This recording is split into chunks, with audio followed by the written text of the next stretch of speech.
কথা বলবো? তোদেরকে আমি মিথ্যে কথা বলবার জন্য ডেকেছি। যা বলবি সত্যি বল, এবং তাড়াতাড়ি বল, সময় নষ্ট করিস না। আগে বাবু, আমাদের খালে তো একটা চিংড়ি মাছও ভালো করে আসে না। তাহলে তোরা কোথা থেকে মাছ ধরিস? বাবু, আমাদের মাছ ধরতে সেই মাছ নদীতে যেতে হয়, তাই তো আমরা ব্যবসা ঠিকমতো করতে পারি না। কেন ব্যবসা করতে পারিস না কেন? তোদের জন্য তো গ্রামে আমি হাট বসিয়ে দিয়েছি, তাহলে ব্যবসা করতে পারিস না কেন? বাবু, হাট বসিয়ে দিলেও সেই হাটে তো কোনো লোকজন আসে না, সব লোকজনই তো পাশের গ্রামের হাটে চলে যায়। কেন, আমাদের গ্রামের হাটে কি তেমন কিছু মালপত্র পাওয়া যায় না? বাবু, বাকি মালপত্র পাওয়া গেলেও ইলিশ মাছ খুব একটা পাওয়া যায় না। আমরা যে কটা মাছ ধরে আনি সেগুলো বাজারে আনতে আনতে অনেকটাই খারাপ হয়ে যায়। ওই জন্যই আমি একবার তোদের কাছ থেকে মাছ কিনে নিয়ে এসেছিলাম। তখন আমার গিন্নি বলেছিল যে মাছগুলো নাকি একটু চাপা গন্ধ। তার মানে গিন্নি সেদিন ঠিকই বলেছিল। বাবু, আপনি যদি আমাদের জন্য কিছু একটা ব্যবস্থা করে দেন, তাহলে আমরাও অনেক কিছু করতে পারি। আমরা ওদের গ্রামের বাজারের মতো আমাদের বাজারেও অনেক লোকজন আনবার ব্যবস্থা করতে পারি। সবই বুঝছি, কিন্তু তোদের জন্য কি করতে পারি বল দেখি। বাবু, আপনি যদি আমাদের জন্য যন্ত্রচালিত একটা নৌকার ব্যবস্থা করে দেন, তাহলে আমরা খুব সহজেই নদী থেকে তাড়াতাড়ি মাছ তুলে নিয়ে চলে আসতে পারবো। না না, আমার পক্ষে এত টাকা নষ্ট করা সম্ভব না। তা তোরা যদি অন্য কোনো উপায় পারিস তো ভাব। তাহলে আর কি বাবু, আমাদের গ্রামের মধ্যে তাহলে অনেক বড় বড় পুকুরের ব্যবস্থা করে দিন। ইলিশ মাছ না পারি, অন্তত রুই কাতলা মাছ তো আমরা চাষ করে বিক্রি করতে পারবো। এটা একটা ভালো বুদ্ধি দিয়েছিস, কিন্তু মানুষের মধ্যে কোন মাছের চাহিদা সব থেকে বেশি? বাবু, ইলিশ মাছ ছাড়া আর কি হবে বলুন? তাহলে তোরা এক কাজ কর, আমি কয়েকটা পুকুর বানিয়ে দিচ্ছি তোদের জন্য। সেই পুকুরে তোরা রুই কাতলা চাষ কর, আর আমাদের গ্রামের খালে অনেকটা অংশ ঘিরে নিয়ে সেখানেই ইলিশের চারা দিয়ে দে।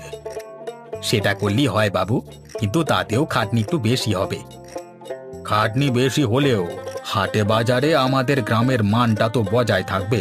পাশের গ্রামে ইলিশ মাছ বিক্রি হবে, আর আমাদের গ্রামে শুধু রুই কাতলা হবে, সেটা তো মেনে নেওয়া যায় না। তা ঠিক বলেছেন বাবু, আমাদের পেছিয়ে পড়লে হবে না। আমি কষ্ট করবার জন্য তৈরি আছি। বেশ, তাহলে ওই কথাই রইলো। তাহলে বাবু, আমরা কবে থেকে কাজ শুরু করব? কালকে আমি তোদের জন্য মাছের চারার ব্যবস্থা করছি। তোরা প্রস্তুত তো? হ্যাঁ বাবু, আমরা প্রস্তুত। আপনি যখন বলবেন তখনই আমরা কাজটা শুরু করে দেব। দেখুন বাবু, দেখুন, গোপাল কি সুন্দর করে খালের জল থেকে টপাটপ করে ইলিশ মাছ তুলছে। আরে নেপাল, তাই তো দেখছি। আমি যে ভুল লোককে দায়িত্ব দিইনি সেটা আমি হাতে নাতে প্রমাণ পাচ্ছি। তা যা বলেছেন বাবু, গোপালের মতো এত অভিজ্ঞ ইলিশ মাছ ধরবার ছেলে আশেপাশের গ্রামে আর কোথাও বোধহয় নেই। তাহলে দেখলে হবে, খরচা আছে। গোপালকে আমি কি জন্য হাতছাড়া করতে চাই না, এখন এটা বুঝতে পারলি তো? হ্যাঁ হ্যাঁ বাবু, বুঝলাম। তা বাবু, আমি খবর পেলাম আমাদের পাশের গ্রামের জমিদার বাবু নাকি খালে জাল দিয়ে ইলিশ মাছ চাষ করবেন। তাই নাকি? খবরটা কখন পেলি তুই? ওই যে বাবু, আমার ওখানে কিছু গুপ্তচর রাখা আছে, তারাই আমাকে খবরগুলো এনে দেয়, আর আমি আপনার কানে তুলি। তা আমাদের খালে তো এমনিতেই ইলিশ মাছ আসে, তাহলে আমাদের আবার ইলিশ চাষ করবার কোনো দরকার আছে কি? হ্যাঁ, আপনি একবার ভেবে দেখুন, ইলিশ মাছগুলো আমাদের খালে কি জন্য আসে, তারা অন্য খালে যায় না কেন? কেন আবার? আমরা যে আমাদের খালে দৈনিক মূল্যবান মাছের খাবার ছড়াই, সেই খাবারগুলো তো খাওয়ার প্রয়োজন আছে নাকি? সেই কারণেই ইলিশ মাছগুলো আমাদের খালে আসে। তাহলে এটা ভেবে দেখুন বাবু, যদি আমরা জাল দিয়ে ঘরে ইলিশ মাছ চাষ করতে পারি, তাহলে আমাদের খালের ইলিশের এক একটা সাইজ কত বড় বড় হবে। কথাটা তুই ভুল বলিসনি নেপাল। আমি এ বিষয়ে আর একটু গভীরভাবে চিন্তা ভাবনা করি, আর গোপালকে নিয়ে একটা আলোচনায় বসতে হবে। তোর যুক্তিটা একেবারে ফেলনা নয়। ইলিশ মাছের সাইজ বড় বড় হলে সেই মাছগুলোকে দ্বিগুণ দামে বিক্রি করতে পারবো। ঠিকই বলেছেন বাবু। ব্যাপার গিন্নি, আজকে তোমার মনটা একটু খারাপ লাগছে, কিছু হয়েছে নাকি? কি আর হবে, এমনি মনটা সকাল থেকে একটু খারাপ। গিন্নি, কিছু হয়ে থাকলে আমাকে খুলে বলো। তোমার কি কিছু লাগবে? কি লাগবে সেটা তো তুমি খুব ভালো করেই জানো। তুমি ভেবে দেখো। না গিন্নি, আমি তো ঠিক বুঝতে পারছি না তুমি কিসের কথা বলতে চাইছো। তুমি তো আমাকে কিছু চাওনি, চাইলে আমি না হয় এনে দিতাম। আচ্ছা, তুমি একটা কথা বলো তো, আমাদের ঘরে কতদিন ইলিশ মাছ হয়নি? তোমার কি ইলিশ মাছ খেতে ইচ্ছে করে না? ও, তাহলে তোমার এই কারণে অভিমান হয়েছে। আসলে কি জানো তো গিন্নি, আমাদের গ্রামে তো ইলিশ মাছের অভাব গো, তুমি তো জানো। আমাদের গ্রামে ইলিশ মাছের অভাব হলো কেন? পাশের গ্রামে তো দিব্যি ইলিশ মাছ পাওয়া যায়। যত খুশি ততই ইলিশ মাছ ওখানকার মানুষেরা কিনে আনতে পারে। হ্যাঁ গিন্নি, কথাটা তুমি খারাপ বলনি। আসলে কি জানো তো, পাশের গ্রামের খালে অনেক ইলিশ মাছ নিজে থেকেই আসে, কিন্তু আমাদের গ্রামের খালে তো ইলিশ মাছ আসে না। সেই কারণেই আমাদের গ্রামের বাজারে ইলিশের অভাব। কেন? তোমরা তো নদী থেকে ইলিশ মাছ ধরতে যাও, তাহলে তুমি আমাদের ঘরের জন্য একটা ইলিশ আনো না কেন? আরে গিন্নি, ব্যাপারটা বুঝবার চেষ্টা করো। আমরা মাঝ নদী থেকে ইলিশ মাছ আনতে আনতে সেগুলো আর ভালো থাকে না খুব একটা। সেই কারণে যতটা পারা যায় ইলিশ মাছ আমরা বিক্রি করে দিই, ঘরে অন্য করবে।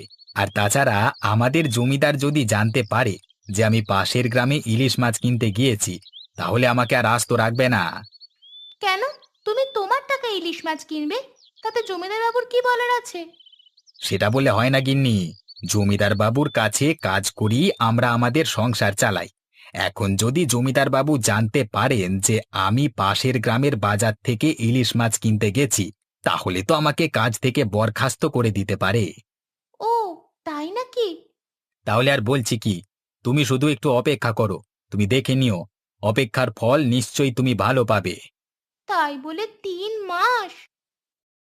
পরে আর খেতে আসতে পারবো কিনা।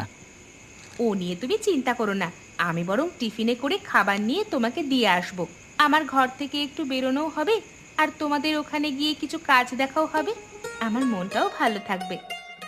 তা তুমি যা বলেছ গিন্নি, সব দিক থেকেই সুবিধে হবে। তোমার একটু হাঁটাও হবে, তুমি তো সারাদিন ঘরে বসে থাকো। কি? আমি ঘরে বসে থাকি? তাহলে এত সব রান্না বান্না কে করে শুনি? তোমার কি দ্বিতীয় কোনো বউ আছে? গিন্নি, আমি তোমার সাথে একটু মজা করছিলাম, তোমাকে রাখতে দেখলে খুব ভালো লাগে। আচ্ছা, মজা করছো করো, কিন্তু একটা কথা বলো তো, হঠাৎ করে আমাদের জমিদার মশাইয়ের মাথায় এই বুদ্ধি এলো কেন? আসলে কি জানো, আমাদের পাশের গ্রামের খালে বেশি ইলিশ মাছ আসে না। তো সেই গ্রামের জমিদার বাবু সেই খালের মধ্যে ইলিশ চাষ করবার পরিকল্পনা করেছেন।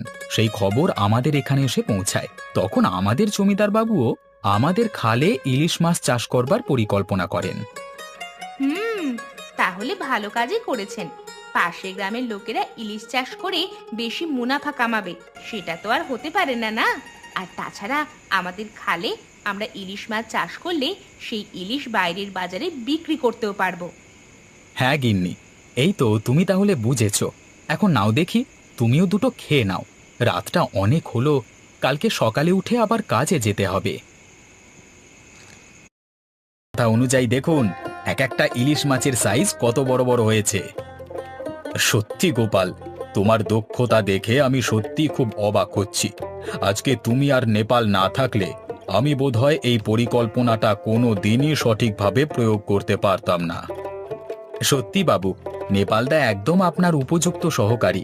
নেপালদাই প্রথম আপনাকে এই পরিকল্পনা দিয়েছিল। তাহলে নেপাল, তুমি বলো, কবে থেকে আমরা বাইরের বাজারে মাছ বিক্রি করতে শুরু করব? আরে বাবু, আপনি ভুলে গেলেন? কি ভুলে যাওয়ার কথা বলছো? আমি তো ঠিক বুঝতে পারছি না। বাবু, আপনি 3 মাস আগে বলেছিলেন খালের প্রথম ইলিশ মাছ ধরবার পর গ্রামের মানুষকে নেমন্তন্ন করে খাওয়াবেন। সে কথা কি আপনি ভুলে গেলেন? ও হ্যাঁ হ্যাঁ, এ কথা তো আমি একদমই ভুলে গিয়েছিলাম। তা তুমি বলো নেপাল, কবে তাহলে আমাদের গ্রামে ইলিশ মাছ খাওয়ানোর আয়োজন করা যায়? বাবু, আমার কথা অনুযায়ী কিছুদিন বাদে হালকা একটা বৃষ্টিপাত হওয়ার সম্ভাবনা আছে। ওই 2-3 দিন ধরে চলবে আর কি। তারই মধ্যে একদিন আমাদের এই খালের বড় ইলিশ মাছ ভাজা আর গরম গরম খিচুড়ির বন্দোবস্ত করলে ভালো হয়। নেপালদা ঠিকই বলেছে বাবু, বৃষ্টির দিনে যদি এই আয়োজন করা হয় তাহলে ইলিশ মাছের স্বাদ আরো দারুণ লাগবে। ঠিক আছে, তাহলে তোমরা যখন বলছো তাই করা যাক। আসছে বৃষ্টির দিনে গরম ইলিশ মাছ ভাজা আর খিচুড়ির আয়োজন করা যাক।